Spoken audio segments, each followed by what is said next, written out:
hear this, hear it.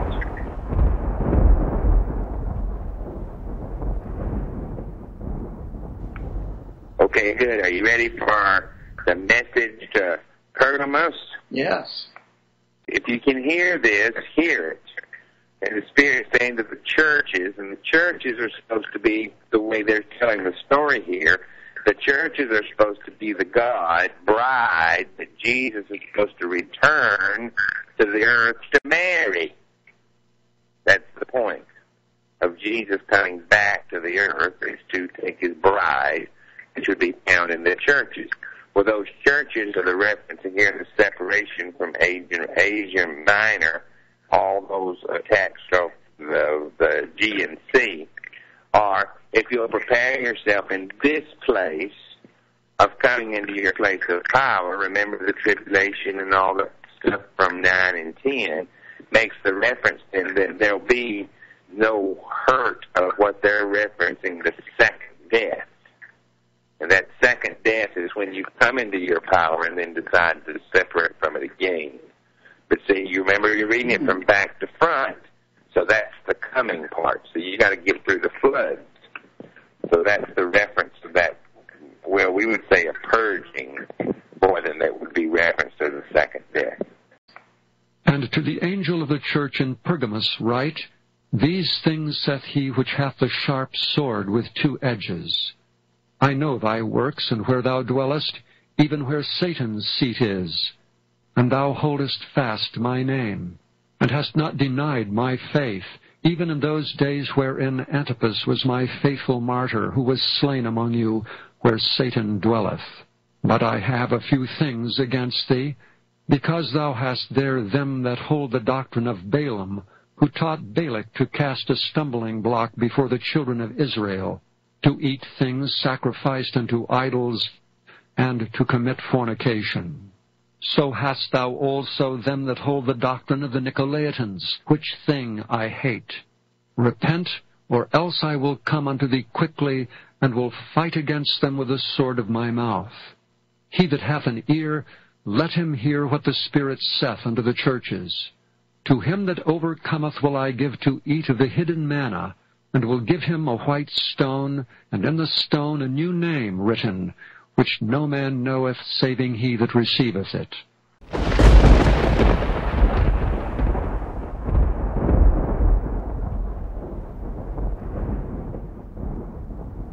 Right. Now that goes through a little bit. This starts with Pergamos. That talks about duality in the 2 edges. That would be in 12. That reference will be in Isaiah 49, chapter 49, verse 2. And how come you know all these chapter and verses? Because this is our gig. What? The Bible is your field of expertise? Absolutely. And why is that? It's the simplest, most misunderstood, McLuhanist thing we could find. What's it mean to say put the name of McLuhanist in there? What does that mean? Of the tactility of how humans take the written word and tangle it up, vis-a-vis the Gutenberg printing press. Yeah, which is McLuhan's point. So you're saying you're taking McLuhan's view of this. Of course. You are taking on McLuhan's view. You're adopting his perception of this. Yeah. No yes, problem. But in the larger scope, what he's saying is he's taking this confusion and he's unraveling it. That's what McLuhan did. Of course, simplifying it so you could get a hold of it this way and have a new thought. Oh, sorry, we're icing. JW's dry. So we'll be.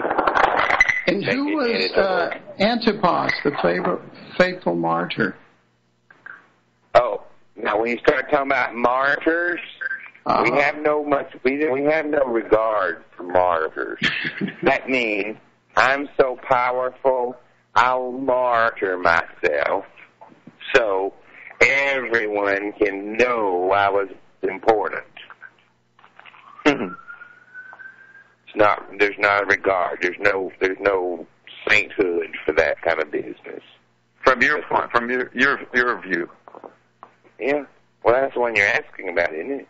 Yeah, no, but you're critiquing the meme of martyrdom as a successful strategy. Yeah, well, when we don't see it as very successful, because why would you listen to somebody that couldn't hang around in life? Yeah, couldn't put up with language and words. Right. I mean, it's kind of like we'll say, well, we won't do any of those. We were going to say like Dr. Martin Luther King, nobody listened to him at all until he was gone. So, if his words were that good, why didn't they listen to him when he was alive? And maybe like Marcel Duchamp, who pretended he didn't make art for 40 years or whatever. Or go to become a great artist, because once you're dead, everybody will want to buy your works. Let them get on you'd have to fake leukemia to rev up your business in the painting world. But even so, okay. And let's see, is there more? Well, what is the doctrine of Balaam, and who taught Balak? Yeah, well, that's Baal. Bob. The golden calf. The golden calf, Bob. Yes. You had great fun with that not long ago. This is where they were drinking the gold. Yes. That was our last session on Graham Hancock. Yes, but I have a few things against thee, because thou hast there them that hold the doctrine of Balaam, who taught Balak, to cast a stumbling block before the children of Israel, to eat things sacrificed unto idols, and commit fornication. This is the rules and the regulations. Now, that's found in Numbers 31:16. And so the whole thing, this is what's coming now. Don't forget the flow.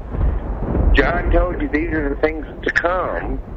Well, so this Balaam hadn't happened yet. So now the Revelation is telling you what's going to happen then, basically pointing out that you are in your power, and you read this book because you've separated, and in your separation, you're going to the Garden of Eden. So it's telling it past, present, for you to get it.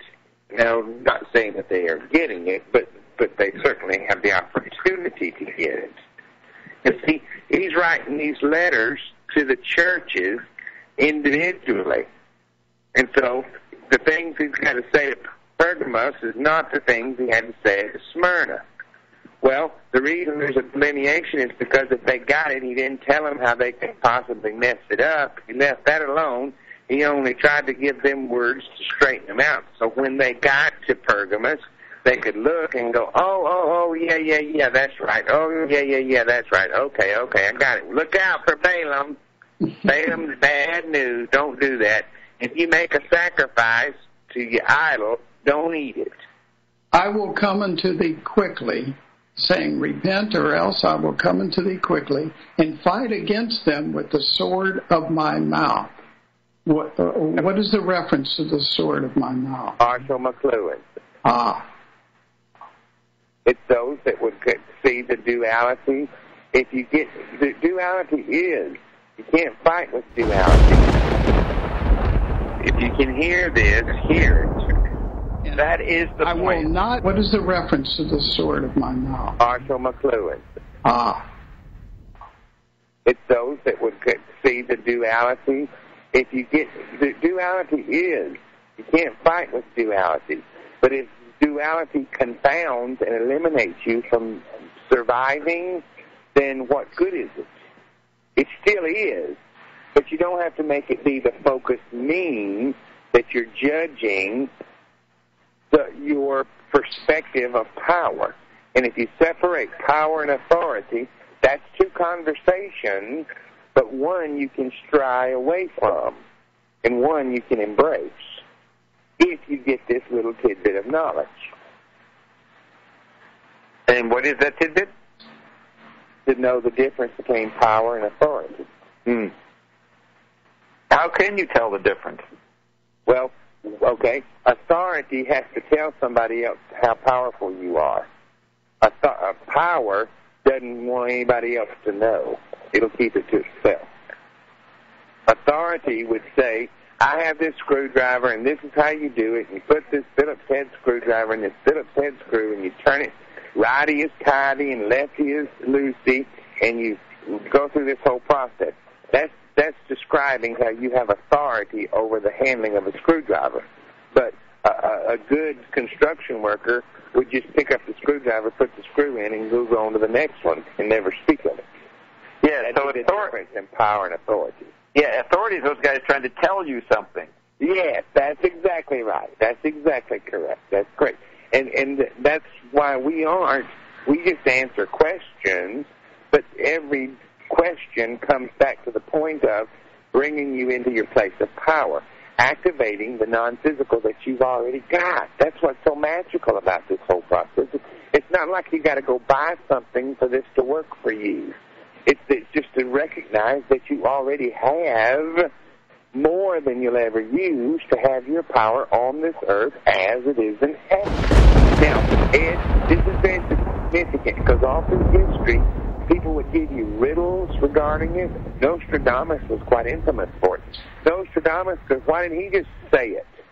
Well, because he was under a queen that would have lopped off his genitalia and or his head if he'd have gotten anywhere crossways with the queen of the days.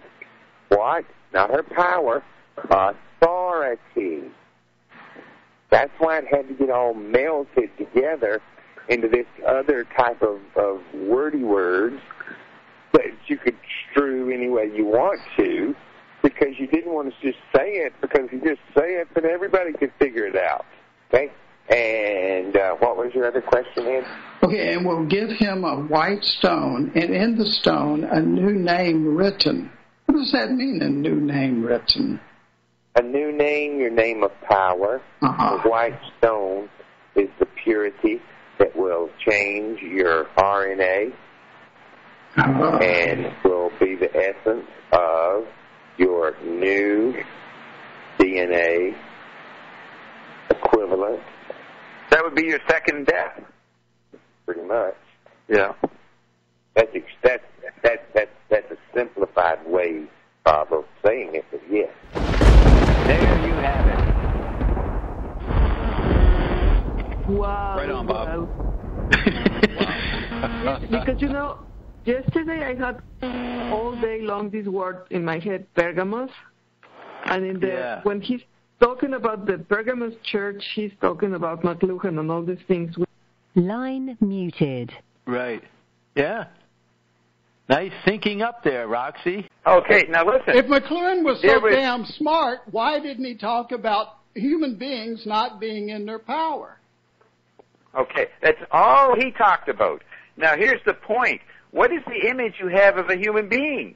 Some chemical body? What is a human? He knew that the extension of the eyes in the new media, where extension of your senses, was what you were. And you need to become aware that that's what you were made up of, not a biological image. You were made up of these structures, and you better become aware of how they are limiting your power. The whole point was, that's what made him revolutionary. He anticipated ion and was telling us how to take on our power, and that's why he got in big trouble everywhere. Now, Ed, you don't know. You think that we're saying take your own power does it. That sentence tells you nothing until you know who you are. It was about taking your own power. He even noticed that the electric media made you become autonomous. But McLuhan said way more than what he wrote.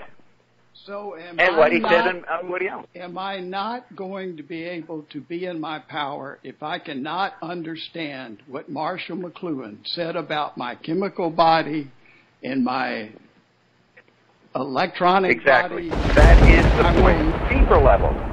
Well, the separation between power and authority. Yes, which is different in oral cultures than from literate cultures and from electronic cultures. Which are merging. That's right. And that really complicates the issue. Well, what is the power then that you're talking about acquiring?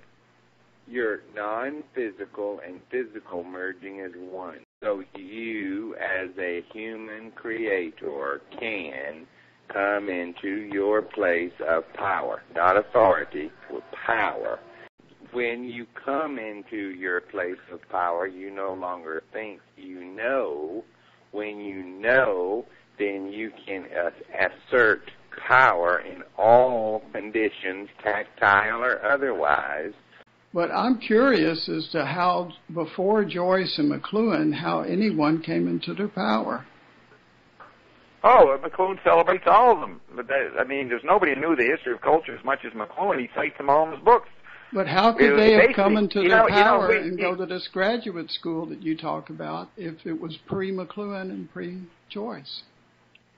Yeah, just McLuhan had the advantage of showing up at the end of the process, at the time of the end of the beginning, and delineated what everybody else was probing around. But he said everybody, quoting James Joyce's "Here Comes Everybody," was part of the magic of creating language. That's the democratic vision there. Not as democratic as politics, the inclusive of everybody and not judging anybody's level of knowing. And the best way to do it is say everybody is creating speech and language and adding to it. It's the great play or the great work. Well, it's the art of creation. Yeah, thought and language. Okay, so it got that, and so therefore, Marshall McLuhan would then just be the present age of Aquarius that would allow humans to consider.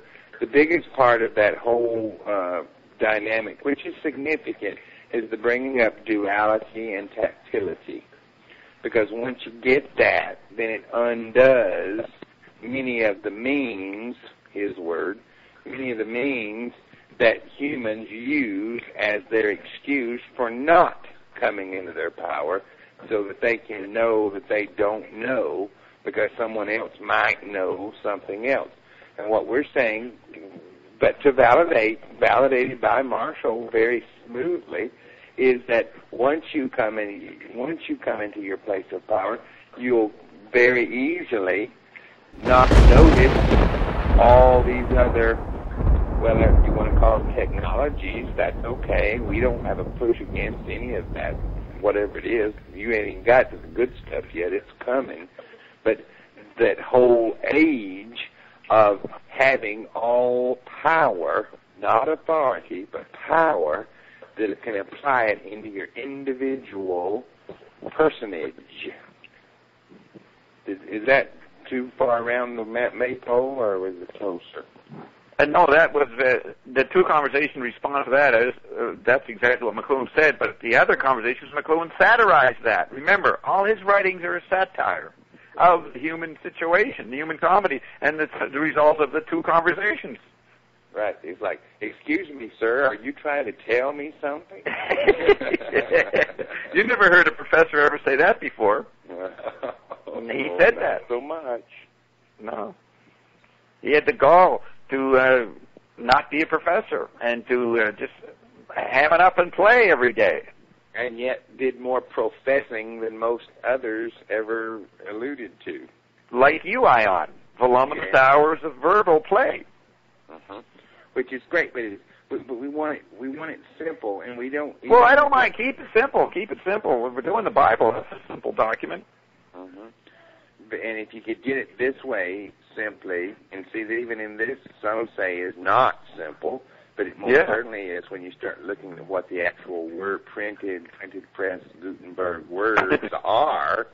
Then all of a sudden it's kind of like oh, and then O turns into wow. Okay, I have to do this, and this, and I got it right. Okay, well, how do I prove that I got it? Well, your works. Your works, wonders wrought within your works, you'll know. And see, you would acknowledge that this Bible was pre-McLuhan, right? I had a point there to make. What the heck was it? Sorry, I might have to come back later, but... so what about... What do you mean the Bible was pre-McLuhan? Of course it was. The Bible, it was? Okay. McLuhan was the first Bible scholar to point out the duping of the Bible, the mistakes, the problems that the Bible hindered for Christian learners.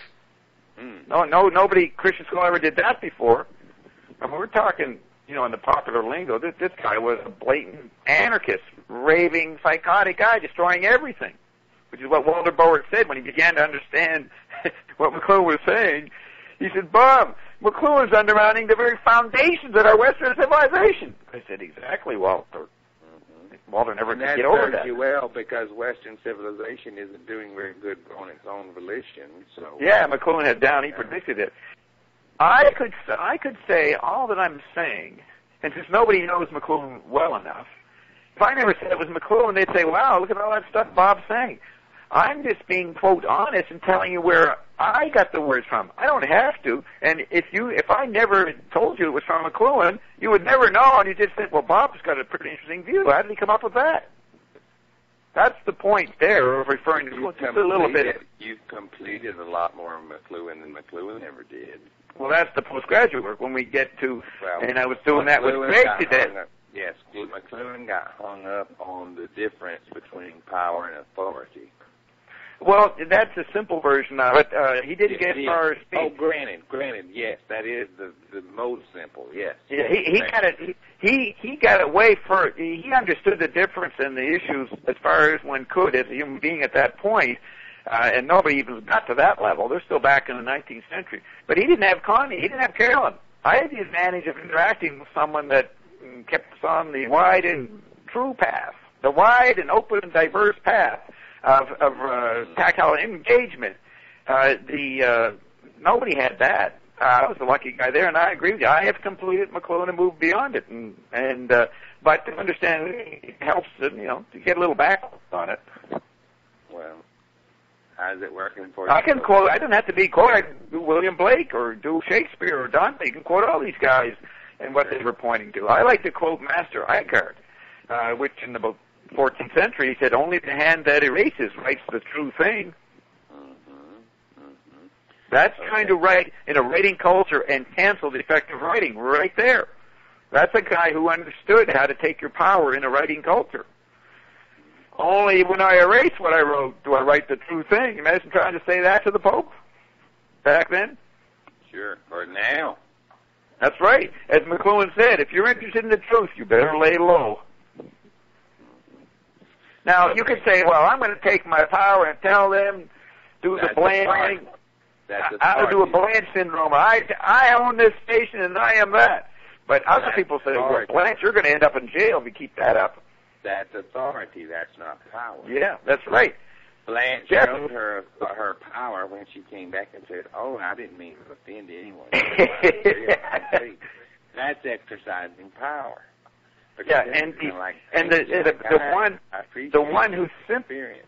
Yeah, the one who simplified that dilemma for humans was McLuhan. He pointed out the difference between literate authority and power, and electronic authority and power, and digital authority and power, and pre-literate authority and power, so that you had a chance to get a bearing there. Okay. Then you launch yourself. Okay. Got it. Okay, we're good. Go ahead. So now that we're good with our digression, do you think we may be able to proceed with the revelations without any more mention of McLuhan? Because here's the thing, he was a great and mighty man, but you're repeating yourself in these quotes from Alicius, or whoever that was, Master Eckhart. If there's anybody who said that so many times. Repeating themselves.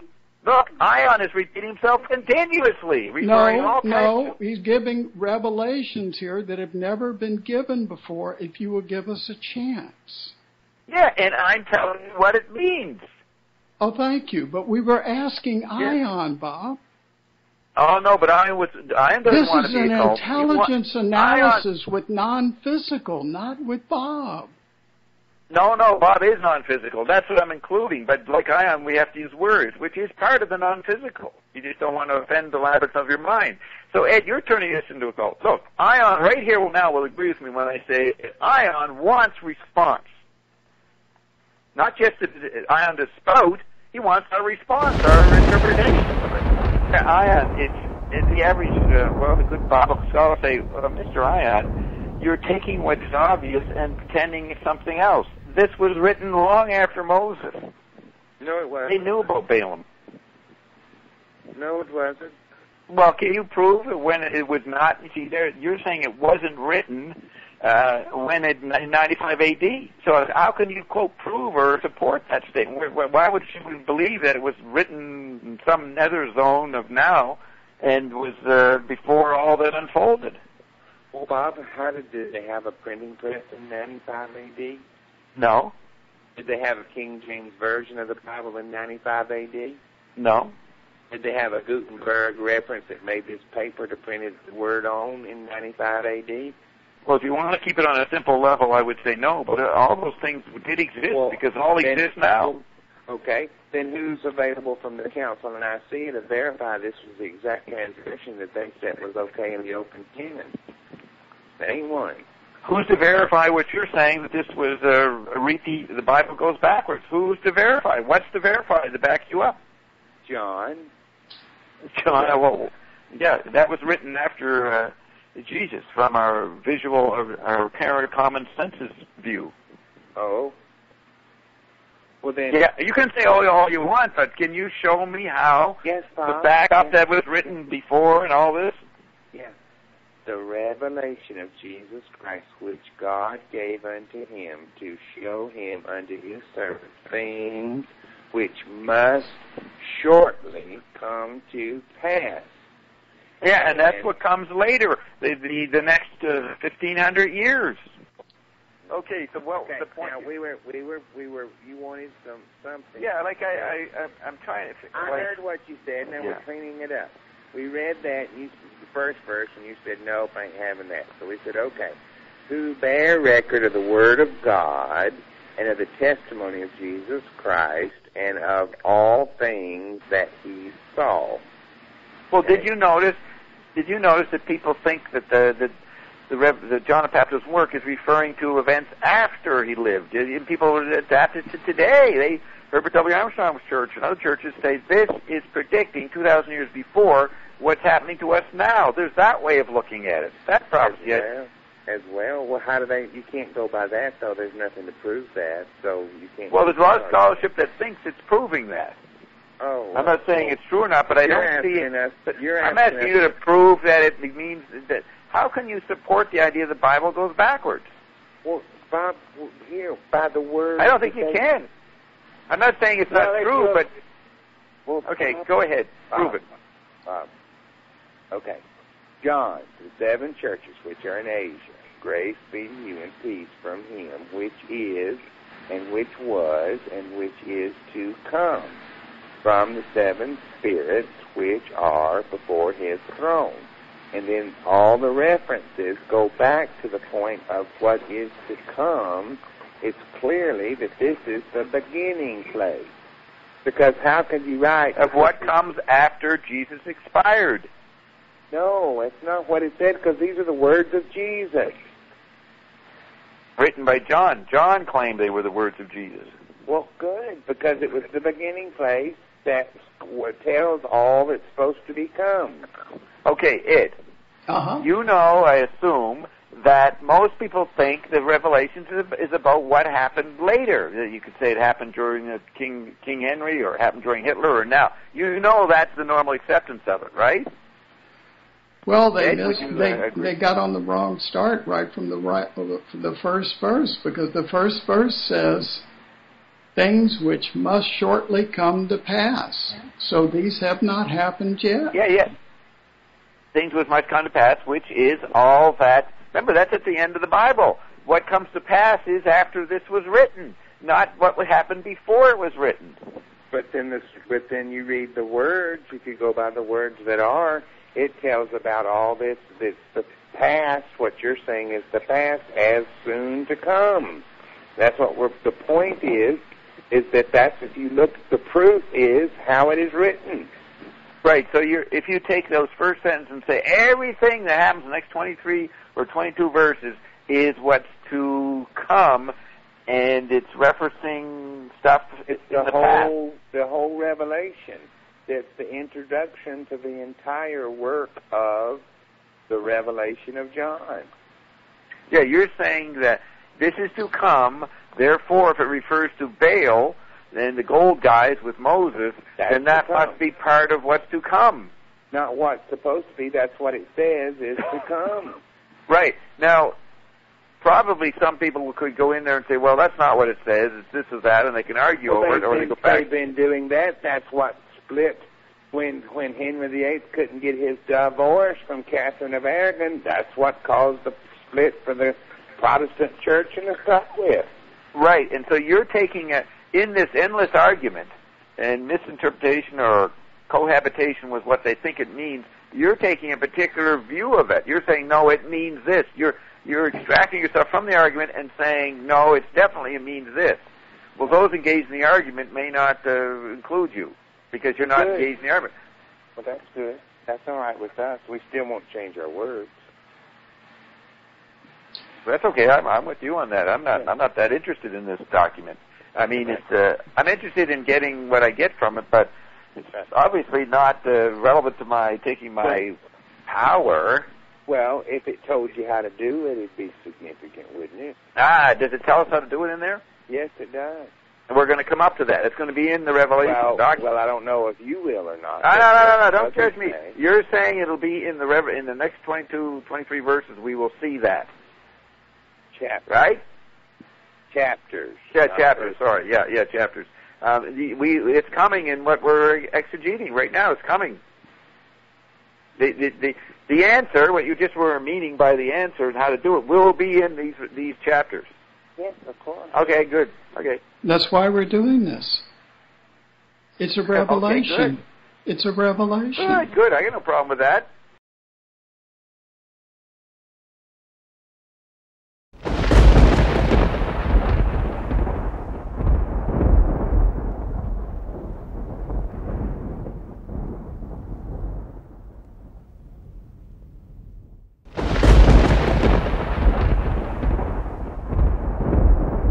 What's interesting here in the Temple of Pergamon is that you got 4 walls, 4 friezes.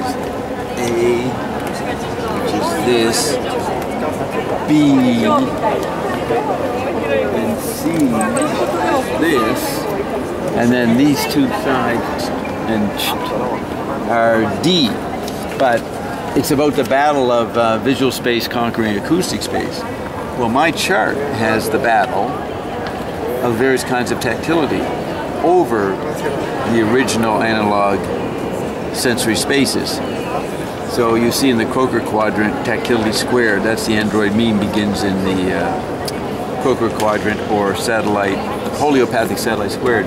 So the battle between the media, which is shown in the other chart called Dobbs's formula, is a replay of the battling they're showing here. The drama of collective cognition. So I was not aware of the Temple of Pergamon, but I have my chart is a portrait of friezes. If you can hear this, hear it.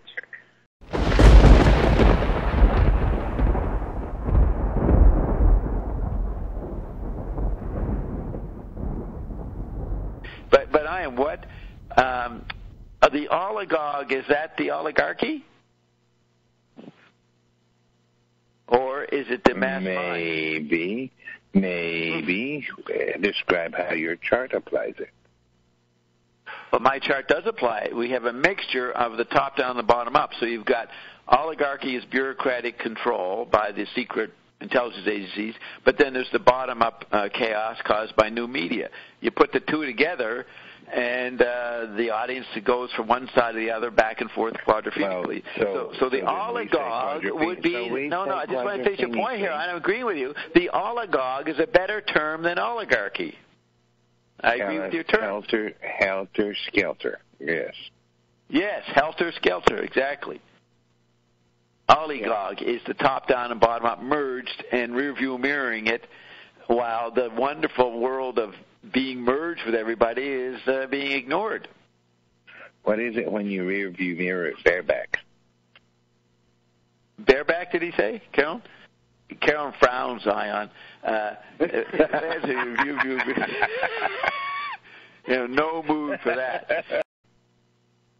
Deutsche Bank. Anything? Deutsche Bank.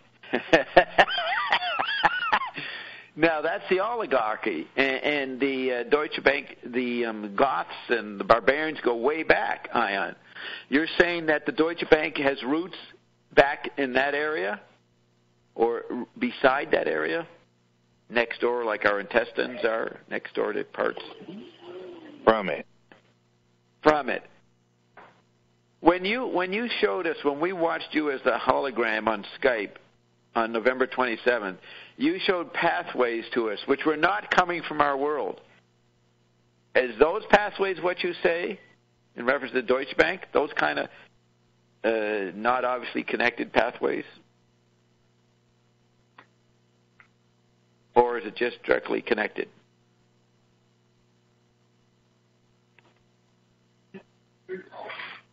It may be the Bolsa de Comercio Buenos Aires. It's a particular bank or group, tribal oligarchy. So Roxy, he's pointing out the oligarchic top-down meaning of the Pergamon. That's why it's a seat of Satan. It's the bankers of the day. Yes, and I think actually from there, the priest of Babylon moved to Pergamon, and then they moved to Rome. Actually, that is the oligarchy. OMX in Copenhagen. OMX in Copenhagen. All right, that you can look that up. See, the Abortion Frankfurt. Our abortion? Did you say our abortion in Borscht? Yeah, Borscht. Frankfurt. In Frankfurt. Right. Now, here's the thing, Roxanne. The bankers were dealing with the new magic environment of visual space, and they understood it pretty good, and they didn't tell the people how they could control them through visual space. See, they exploited the new intoxication. That's why they're Satan. They're not encouraging perception. They're encouraging numbness. Yes, and it's when you say that, it's interesting that, for example, Albert Speer was inspired by the Pergamon to make Hitler's Tribune in Nuremberg when they did like a church of light with columns of light. That's awesome. You just came up with the key connection to Deutsche Bank there. No, Roxy, you get that. You get what you just pointed out, explained the connection to Deutsche Bank behind the Nazis and Albert Speer. You just explained it. Yes, because Hitler wanted to create some magic controlling the multitude.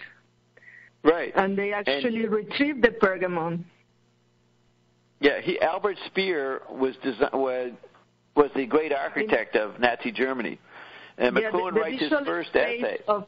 The visual space of the Pergamon, they tried to remake it to control it. And that's probably because the Deutsche Bank, if they have roots going that far back, that was their original Delphi oracle, and they wanted to celebrate their historical roots. So that's why Deutsche Bank is connected to Pergamon. And Speer is written about by McLuhan in his first essay in the first issue of Explorations. Speer pointed out that Jürgen Fichtchen. Beg your pardon? Jürgen Fichtchen. He got a name. Is he the backer of Speer? No, he's the maker. JUERGENFITSCHEN. Yeah, you said it so fast I couldn't write it down, and we'll have to re-listen to it. I don't know what you said. You want to try it again?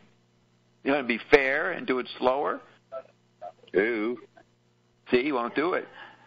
So you can look that up, Roxy, when you re-listen to this. You can spell that out. Kim Fishin. Anyways, he gave us a name. Is that the guy that goes all the way back? Jürgen Fichtchen. Jürgen J. Jurgen.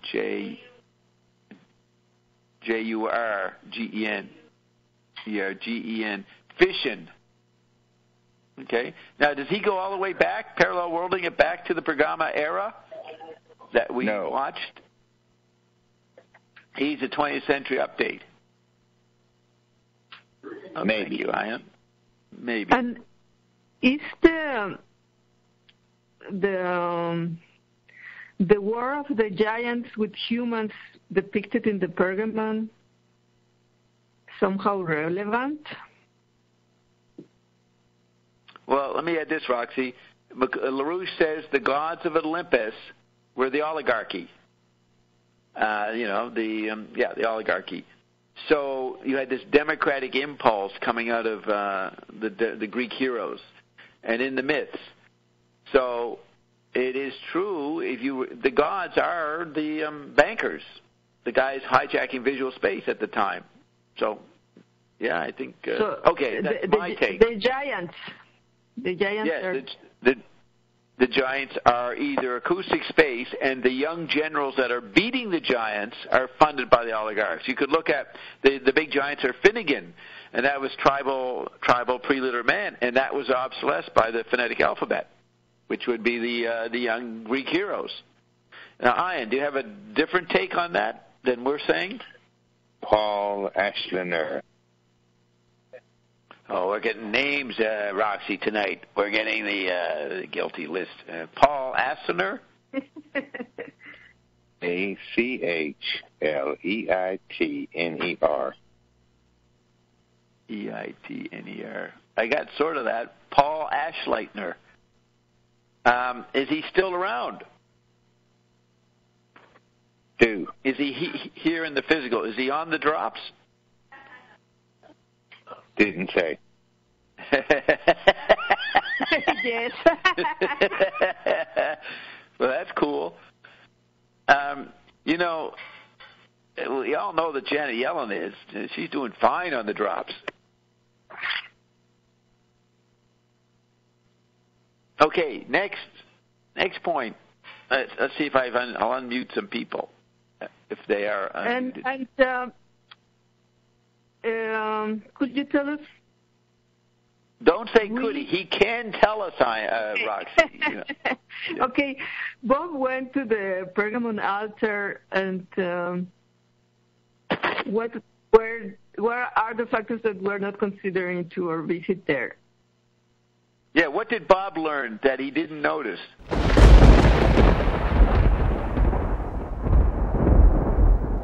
There's nothing that Bob doesn't already know. That's what I learned? I was confirmed that? That's always new. Yes, we spent a long 2 hours there, right, Roxy? Looking at it, reading all the little notes and figuring out we were looking at the wrong part and this and that. Yeah, we spent a long time there. And it always is usual. The next video I'm making of that. Oh, good. Yeah, because as usual, I just go in, yeah, I knew that. That's my conclusion. Yeah, I understand their problems. Okay, you're right. You're correct, Ian.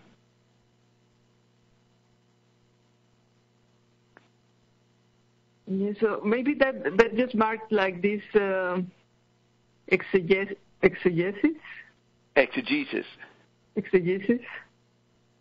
That you are actually. Exegesis. We like exegesis. Yeah, exegesis is good. No. It's good because what happens is like you take, say, the difference between Paul, the Apostle Paul, and Paul of Tarsus, and then you go all the way back to Samson, and you start running an exegesis and doing a parallel through the scriptures, you're going to find that many of them bump into each other. There's more than one Sodom. There's one and more Sodom. There's more than one Sodom. You can bump into those. Everything from Melchizedek forward in the reign of Hezekiah came from Daniel's view, which was prophesied by Elisha. Well, Elisha laid it out and gave you what the dynamics included. What they include is all the New Testament. G.E. Philco, Colossians, Ephesians, Colossians, Philemon, Philco. G.E. Philco, in order, and laid them out. See? Yep, that made sense. If G.E. Philco, Carolyn, is, the various books, Galatians, Ezekiel, or something. I never caught it. I had to re-listen to that. But G.E. Philco, is that a present-day company? No, it is. I think it's a company, General Electric Philco or something. That's the pun. The key point here is Deutsche Bank, Roxy. Did Deutsche Bank know about, I forget the name of your area, Roxy. What's it called? Rixdorf. Rixdorf. These Deutsche Bank characters that connect back to the Pergamon, were they aware of the significance of Rixdorf, Ion? Its history with the Tibetans and me? Yes, because it was owned by the Templars. I'm asking Ion. Yes. We're not going to trump her, Leo. No, she's right. Okay, so there it is. That's a distorted answer, Roxy. He's going along with you, but they did know about it. Okay, we can understand that. It's an easy question. Next question. No one's going to dig about the names given. To Rixdorf or to Melkel? Which names? You said a lot. The original ones when you were trying to figure out the stuff in Germany. The Pergamon. In the Pergamon. Is that the original stuff? We've done many topics here. The names that you didn't get. Yeah, but I know everything. The Jürgen or the Paul Schlechter, which or both? Both. Right, Paul and Paul. Paul Ashleitner and Paul of Tarsus. And Jürgen. And Jürgen, yeah, Jürgen Fischer. Yes, very good. Are they aware of you and what we're doing here, Ion? Want to, but can't say. You can't say, right? That means you're aware of us.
I noticed that every time they closed the Pergamon to renovate, there was a war after, and now they're renovating it again until 2020. So is there anything to that, or? That pattern. Yes, in the Valley of Megiddo is being gated now for the blood that will run bridle deep in that day of the end of time as we know it. The final battle, the Armageddon. Yes, it's beautiful. We like it. And we're going to get the minerals. Don't y'all worry about it. Don't worry about that. Bob gets the minerals. Then Bob's, because they're just tacking on it. Bob doesn't want your irradiated land. He likes H-197. He likes Fukushima. He thinks everything is good. Aikido is a plant, and we like Aikido. You're doing a great job, Aikido. Everything is good. We'll send you some more money. You'll be all right. Then we're going into Ukraine and Georgia, in that area there. Doing all that. Once we get all that out, the vestiges, and we'll hold these truths to be self-evident. On that day when Bob landed on the continent and declared it good, fine and well, once again, that the earth was his domain. That's all true. And therefore, on that happily delighted note, we are therefore eternally, completely, and forever incomplete. So they say that these younger gods are taking on the giants to restore order or to create order over chaos. So chaos is the feminine acoustic space, and the male visual space they think creates order. It actually creates division. So the little gods can beat the giants because the giants are acoustic space. They got no dimension, so they're huge, surrounds you. And for some reason the little guys can beat that. Well, the little guys can beat the acoustic space because visual space, the alphabetic writing space, is bigger than acoustic space, going to swallow it. And that's why the little gods can beat the big gods, because visual space is going to... Acoustic man can't handle visual space, doesn't know what to do. It's just like all the Aboriginal races around the world fell before European colonialism. They didn't know how to deal with visual space. So that's the point here. This is an elaborate description of the phonetic alphabet. Order being established over chaos, and then that order evokes a new kind of chaos, leading to Alexander the Great, the Roman Empire, the Dark Ages, Charlemagne, and then the printing press.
Yes, acoustic space is not really inner. The inner is only when you have an outer, and that's a visual boundary. You create a boundary between your outer and your inner.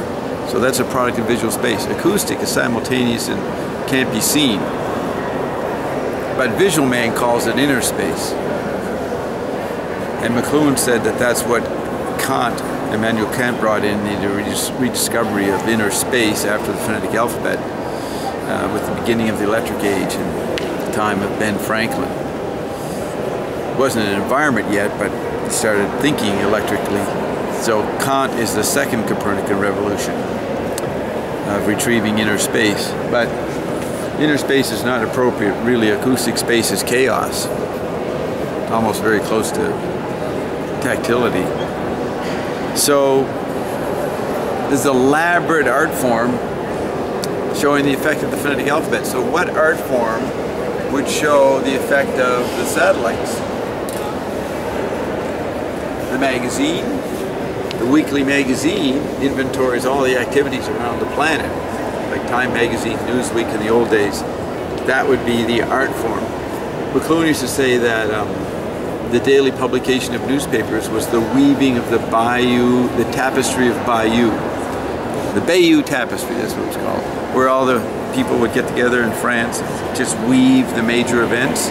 So we're doing that every day once the newspaper telegraph press comes in. So what would describe the global theater? It would be the whole population and listening to music, watching movies, reading reports, having jobs, role-playing. Huge slave societies would be the art form of the effects of the global theater. In other words, we look at something acting out before us, but the people acting out their daily ritual, putting on their makeup and going to work while driving and listening to the car radio, nowadays watching, texting, that is the frieze. That's the F-R-I-E, a moving animated frieze of how the old chemical body responds to this new discarnate state. So, trying to liberate from the wall, but this is still attached. Right. So you've got here pretty impressive sculpture. A lot of kinetic craftsmanship and energy goes into making this stuff. Exhausting thinking about it, but it's so puny compared to what's happening today. It's very hard to visualize what's happening today. That's why Ion comes on and motor mouth goes for 8 hours talking, jibing, mocking, pattern recognition, predicting, and with everybody else jumping in, asking questions, making responses. That's a verbal freeze. So Payday's a verbal freeze with music. And I, again, refuse to rest my case. It's never finished. Yes, it is. As of now, August 9th, we've had enough. We now enter the Silent Sea. We just celebrated the birthday. The birthday. We had quite a birthday yesterday with JW's birthday, August 8th, 2014. In more dynamic interactions, because I've got all kinds of categories in each quadrant, just like they got all kinds of gods and scenes in each quadrant. So that's a nice realization. So it's good they make these little pieces of paper to go and in spare times between the real important work, you know, not this thing important, we can take our time and have some time to play with time and make up obsolete patterns. We have Ion here, Dion. See, the visual space guys are out to kill Ion. Dion, the one, doesn't make it very far. Looks like the purple people eater that Nelson Meadows made. Who's that? It's right over there. Yeah, in the corner.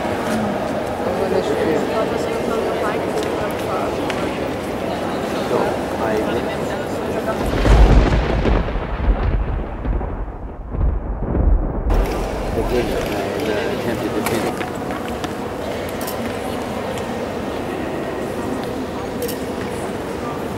Use well, the four winds. Let me say something about the four winds. The four winds, they're sort of showing horses here. They're like the four horsemen of the apocalypse. But in chapter 23 of our Book of Revelation series, we learn that the four winds are four gases, also four angels that are released on January 12th, 2011. And that brought forth the drops, Coldplay, and all the ionic non-physical products. The four winds are really important in the angel diagram, what we call the angel diagram for chapter 23. You see one of the two horses.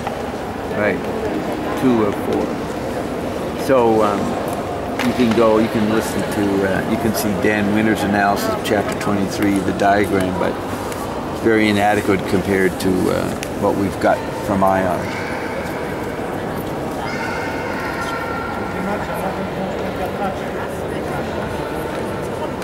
That is the point. You ain't seen nothing yet. Little baby, you ain't seen nothing yet. I'm gonna go dig a hole. Visual space. Bring back visual space. Bob's been digging holes for years. He likes them all. If you can hear this, hear it.